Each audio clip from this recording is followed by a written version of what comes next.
ఒక్కొక్కసారి బాధ, ఆవేదన, కోపం లేకుంటే ఇలాంటి దరిద్రమైన రాజకీయ నాయకులతో మనం రాజకీయం చేయాల్సి వస్తుందనే ఆలోచన కూడా వస్తుంది. ఇది ఒక ఎగ్జాంపుల్.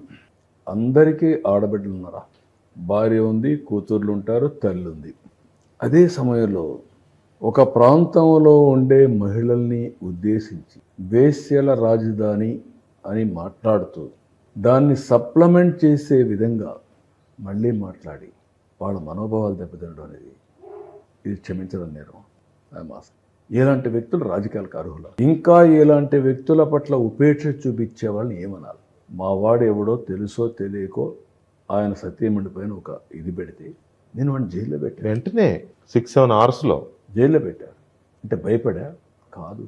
ప్రజల మనోభావాలు దెబ్బతినకుండా నేను ఒక బాధ్యత కలిగిన నాయకుడిగా నా కర్తవ్యాన్ని నెరవేర్చాను.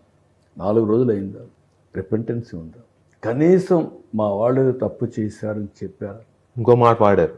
ఇంకొక మాట వాడడం కాకుండా దాన్ని ఇంకా ప్రెసిపిటేట్ చేసి రెచ్చగొట్టతో మీరు ఏమవుతుంది చేయండి, నేను ఇదే రౌడీజం చేస్తాను అనే పరిస్థితికి వచ్చాను. ఎక్కడే పోతున్నాం? ఈరోజు ఎవరైనా మాట్లాడితే అలాంటి వాళ్ళపైన దాడి చేసే పరిస్థితికి వచ్చారు.